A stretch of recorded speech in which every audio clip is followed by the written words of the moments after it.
भाई इतनी मुझे तो कमजोर मेरी पतली बेटी सी बहुत है। प्यारी है। तुम और तो बिल्कुल सेम टू सेम सच इनकी में तरह है। मेरे और मुंह इन्हीं की पर ही तरह गई ही है। पतली सी, बिल्कुल पतली सी है। रंग मुझ पे गया है अपने 2 टके की औरत, तो उसको फिल्टर में दिखा रही है, रंग तेरे पे है। तू क्या अपने आप को इतना समझ रही है कि तू इतनी खूबसूरत है? और खबरदार दोबारा ये बात आ गई, और 2 टके की औरत लेती भी नहीं है तो इस तरह बैठी हुई है, इस तरह। भाई इतना परेशानी हो गई मुझे, इतना दर्द हो गया मुझे। कौन सा दर्द, कहाँ का दर्द? तेरे को पता भी है कि प्रसव पीड़ा की दर्द क्या होता है? अरे बेवकूफ औरत, बेवकूफ किसी और को बनाइयो, हम लोगों को नहीं। जो लाल साड़ी वाली वहां जो महिला है, वो महिला जो है लप्पू की बहन है, बच्चा उसका है। इसने तो क्या सोच लिया? बाप मत बना, वो हमारे में पाप लगता है भाई। मामा को बाप मत बना। बहुत जब से ये भगोड़ी आई है तब से तो हमारे हिंदुस्तान के गिरगिट भी छुप गए हैं, क्योंकि हमारे बाप का क्या ले रही हूँ? तुम्हारे बाप को मैंने बोल दिया कि सब्सक्राइब करो। तो आज मैं आपको एक ऐसी चौंका देने वाली खबर बताने वाला हूं सीमा हैदर के बारे में, जो आपकी होश उड़ा देगी। और इसके साथ साथ मैं आपको गुलाम हैदर की अपडेट भी दूंगा, जिसको देखकर आपको भी पता चलेगा सीमा हैदर केस में क्या हो रहा है। दोस्तों, जैसे कि आप सबको ये बात अच्छे से पता है, सीमा हैदर ने एक लड़की को जन्म दिया है, लेकिन सोशल मीडिया पर एक खबर बहुत तेज़ी से वायरल भी हो रही है कि ये खबर ये है कि सीमा हैदर ने किसी बच्ची को जन्म नहीं दिया है। वो नाटक किया है सीमा हैदर ने, और झूठ बोला है सीमा हैदर ने सबसे, क्योंकि दोस्तों इसे हिंदुस्तान के अंदर रहना है और इसीलिए इसने बच्चे का जन्म होने का नाटक किया है। दोस्तों, अभी मैं आपको जो वीडियो दिखाने जा रहा हूं उसको देखना आपके लिए बहुत ज़रूरी है। मगर दोस्तों, ये वीडियो दिखाने से पहले मेरी आपसे गुजारिश है, आज का मेरा ये वीडियो पूरा एंड तक ज़रूर देखना। और अगर आप मेरे चैनल पर नहीं आए हो, चैनल को ज़रूर सब्सक्राइब करना, साथ में इस वीडियो को ज़्यादा से ज़्यादा लोगों में शेयर ज़रूर करना। चलिए दोस्तों, पहले आप ये वीडियो देखिए, फिर आकर मैं आपसे बात करता हूँ। भाई ये गेम क्या, ये तो अभी देखिए पर्दे के पीछे क्या क्या चल रहा है वो हम लोगों को पता नहीं है। ये तो सिर्फ हम लोगों को दिखाने के लिए है कि इससे कोई मिलता नहीं है, इससे कोई बात नहीं कर रहा है। अदरवाइज पर्दे के पीछे तो सब इससे बात कर रहे हैं। आशीष चौरसिया का शायद से वो नहीं कर रहे हैं, लेकिन ये जो बंदा है ये तो इसको फ्लैट देने की भी बात कर रहा था। फ्लैट दिखा के भी आ गया था लप्पू को। ये तो इतना तक कह रहा था कि भाई मैं तुझे फ्लैट दूंगा। जो जिस दिन ये लोग वहां गए थे, कोर्ट गए थे शनिवार को, जिस दिन कोर्ट बंद था, उस दिन भी तो ये वही दावा कर रहे थे कि हम कोर्ट में जो है हम मुकदमा करने गए हैं, जबकि ये फ्लैट देखने गए थे। और यही ले गया था, यही अपनी गाड़ी यही भेजा था उसके साथ में, क्या बोलते हैं, एपी सिंह जी के साथ में। तो ऐसा कुछ नहीं है, इनका आपस में सब कुछ ठीक ठाक है, सिर्फ हम लोगों को दिखाने के लिए। लेबर रूम की बात जहां तक है, तो एक पराय स्त्री का जहां पे बच्चा हो रखा है, वहां एक पराया पुरुष जाने का तो बिल्कुल ही नहीं बनता है। एक टाइमिंग होती है, बल्कि मैं फिर भी जब डिलीवरी होती है तो पराये मर्द वैसे भी अंदर नहीं जाते हैं। मोस्टली हम लोगों में ऐसा होता है कि उस रूम में कोई पराया मर्द नहीं जाएगा, उनका हस्बैंड जाएगा, लेडी से जरूर जाएंगी। पर जिस तरह से संजय यादव का वहां अंदर रहना, तो आपको लगता है कि ये डिलीवरी, ये सच की डिलीवरी है? ऐसा कुछ नहीं है। इसकी जो ननद है, ननद की डिलीवरी हुई 16 तारीख को, डिलीवरी हो गई थी। इसने क्या बोला कि मैं होली खेलने के लिए बाहर आ रही हूँ। इसको पता था भैया डिलीवरी होगी तो ये हमें बता देंगे आके मैं यहाँ लेट। और 2 टके की औरत लेती भी नहीं है तो इस तरह बैठी हुई है, इस तरह। तो अभी शुरू में अगर किसी का प्रसव हो रखा है, डिलीवरी हो रखी है, इतनी जल्दी वो महिला, कोई भी महिला नहीं बैठ सकती है। और दिखाया क्या है कि नॉर्मल डिलीवरी हुई है। तो ये नॉर्मल डिलीवरी में भी स्टिचेस आते हैं, और जिस उम्र में तू है, इस उम्र में तुझे नॉर्मल डिलीवरी हो जाए, कभी नहीं मान सकते हैं हम, कभी नहीं। और जिस तरह की तेरी जो मेडिकल हिस्ट्री है, उसमें पहले तो तेरे को ट्रीटमेंट चाहिए, और तेरे को बोला जा रहा है कि तूने पहले 2 कंसीव करके वो 2 अबॉर्ट कर, वो हुए, मिसकैरेज हुए, और तो इतनी जल्दी तीसरा कंसीव करने के लिए तैयार भी हो गई। हमें तो कहीं से ये बात बिल्कुल भी सूट नहीं हो रही है। जिस तरह से जो बातें सामने आ रही है, जिस तरह से हम बात कर रहे हैं, और जिस तरह से जिस हॉस्पिटल की बात चली है, तो मैं उनसे भी पूछना चाहूंगी जिन्होंने बोला कि सरकारी हॉस्पिटल में, आप हमें उस सरकारी हॉस्पिटल का नाम बताएं जो बोल रहे थे कि सरकारी हॉस्पिटल में इसका ट्रीटमेंट हो रहा है।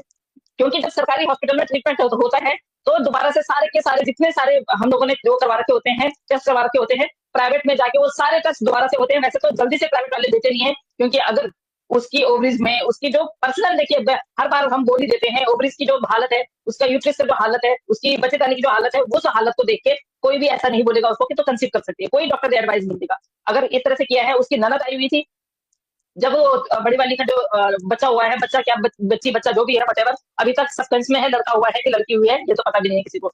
तो वो हुआ है, वो उसका बच्चा हुआ था, तब से आई हुई है। और ये प्रेग्नेंट थी, जब ये 3rd मंथ प्रेग्नेंट थी भाई, मैंने तभी आप लोगों से, तभी मैंने सबसे बोल दिया था कि भैया वो प्रेग्नेंट है, और इनका जो है आपस में हो गया है कि जो बच्चा होगा उसको इसको दिया जाएगा।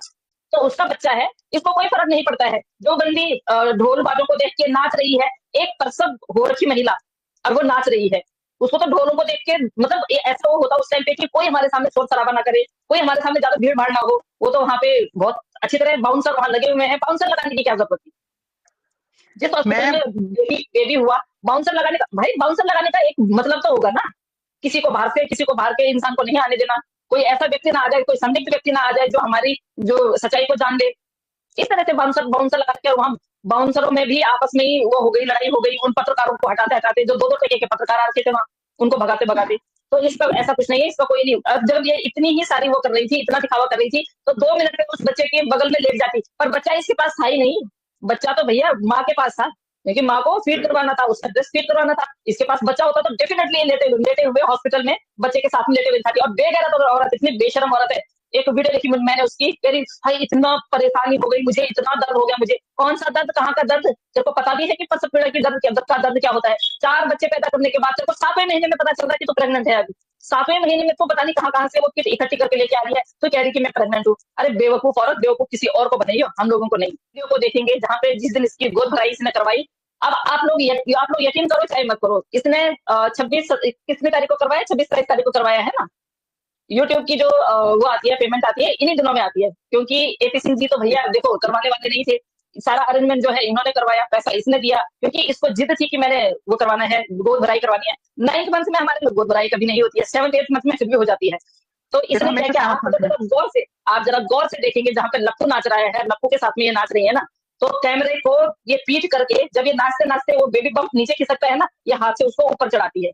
वो वीडियो मेरे पास है। वो साड़ी में उसने वो इस तरह से बांध रखा है कि वो साइड से जो पट्टी आती है ना टाइट करने की, वो पट्टी दिख रही है। देन जब बच्चा हो जाता है तो किसी ने बोला होगा इसको कि इतनी जल्दी ये सारा मत निकाल, जो बेबी बम्प इसने लगा रखा था। तो हाथ कैसे रखा हुआ था, उसके अंदर जितने कपड़े इसने डालने थे वो इसने डाले। उसके बाद जब ये नाच रही थी, इसके पास बच्चा नहीं दिया गया। बच्चा जो है वो अपनी असली माँ के पास था। जो लाल साड़ी वाली वहां जो महिला है, वो महिला जो है लप्पू की बहन है, बच्चा उसका है। इसने क्या बोला कि सेम जो है रंग मुझ पे गया है, अपने 2 टके की औरत, तो उसको फिल्टर में दिखा रही है, रंग तेरे पे है। तू क्या अपने आप को इतना समझ रही है कि तू इतनी खूबसूरत है? तेरे को देख के तो मैं अपने घर में ऐसा पेंट भी ना करूं जैसे तुम वो करती है। हम तो अपने घर में पेंट भी बहुत पतला करते हैं कि उसकी पपड़ी ना निकले, तो पेंट भी इतना गहरा करती है, अपने पोतती है इतना सारा कुछ। तो उस छोटी बच्ची को, इतनी छोटी बच्ची को, भाई वो बच्ची हमारे लिए प्यारी है, वो हिंदुस्तान की है। उस बच्ची को भी जैसे हम 4 बच्चों को सपोर्ट कर रहे हैं, हम उस बच्ची के लिए भी बहुत फिक्रमंद है, क्योंकि उस बच्ची की भी जिंदगी खराब कर लिया है। अच्छा, उस बच्ची को दिखा रही है, तो फिल्टर लगा के कह रही है कि रंग मेरे जैसा है और बिल्कुल शकल सूरत, और जो है ये उस पे गया है। तो शायद तो ये बोलना, हाँ, तो शायद वो क्या बोलते हैं बेगैरत औरत, तो ये भूल गई है। तूने क्या बोला था जब तेरी ननद आई थी? सेम जो है सचिन और सचिन की दीदी सेम एक जैसी शक्ल के हैं, तो भैया मामा पे ही जाएगी बच्ची।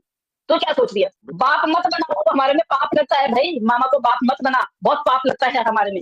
बेशरम औरत।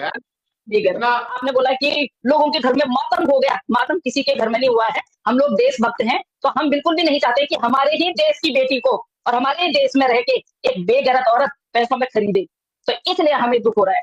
अगर आपको दुख नहीं हो रहा है तो आपको हमने कोई वो नहीं दिया है राइट कि आप किसी के बारे में गलत बोलो, और आप फिर लाइव प्राइवेट कर देते हो। तो इस तरह तो आप बिल्कुल ना ही बोलो तो बहुत अच्छा है। आपको हमने पहले भी बोल दिया, और खबरदार मेरे बारे में तो बिल्कुल मत बोलना, मेरे घर वालों के बारे में, मेरे बच्चों के बारे में। पहले मैंने सहन कर लिया, ठीक है, अब सहन नहीं करूंगी। क्यों नहीं करूंगी? क्योंकि हम दल बदलू नहीं है। हम पता, हमने गिरगिट की तरह रंग बदलना नहीं वो करते, हम रंग नहीं बदलते हैं। जब से भगोड़ी आई है तब से हमारे हिंदुस्तान के गिरगिट भी छुप गए हैं, क्योंकि वो कहते हैं कि इतना रंग तो हम बदलते थे, हमसे ज्यादा रंग बदलने वाली आ गई। तो हमें बिल्कुल गिरगिट की तरह रंग बदलना नहीं आता है, हमें झूठ बोलना नहीं आता है।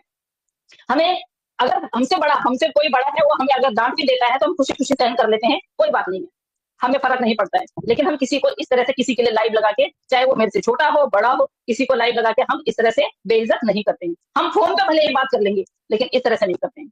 तो जो अभी आपने याद दिलाया, फिर इसलिए मुझे याद आया। तो इस तरह से किसी को अगर आप, चाहे वो आसमाजी है, चाहे वो किरण बहन है, भले ही हम आपस में डेली बात ना करें या बिल्कुल ही बात ना करें, तो मेरे को कोई अधिकार नहीं है किसी को भी जलील करने का, और वही अधिकार हम आपको नहीं देते।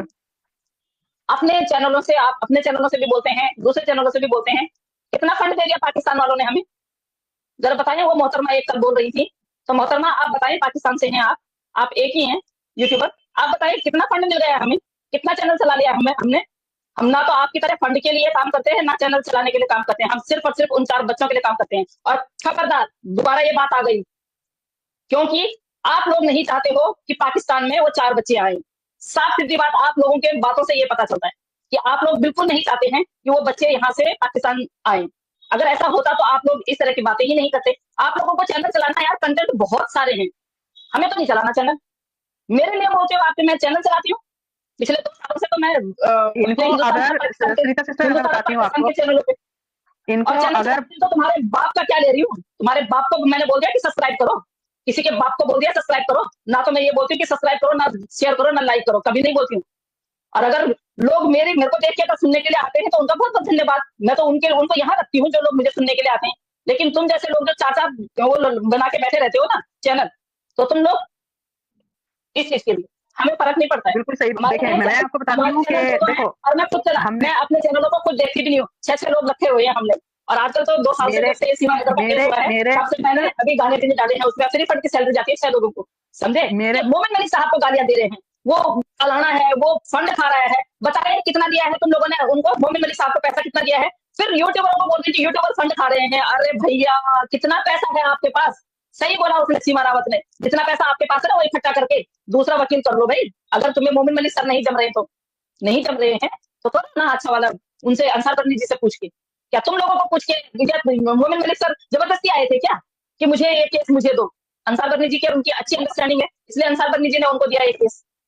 गालियां, उनकी माँ बहन को गालियां, उनकी बच्ची को गाली, उनकी छोटी सी बच्ची है उस बच्ची को गाली, मोमिन मलिक अच्छा साहब को गाली। इंसान दोस्तों देखा आपने ये वीडियो, मुझको पूरी उम्मीद है ये वीडियो देखकर आपको सब कुछ समझ में आ चुका होगा और सीमा भगोड़ी के बारे में सब कुछ पूरी डिटेल के साथ पता चल चुका होगा ये वीडियो देखकर। दोस्तों आपकी क्या राय है इस वीडियो के बारे में मुझे कमेंट बॉक्स में आकर कमेंट कर ज़रूर बताना। दोस्तों आज के वीडियो में बस इतना ही, मैं फिर मिलूंगा ऐसे ही दूसरी वीडियो के साथ, तब तक के लिए खुदा हाफिज़।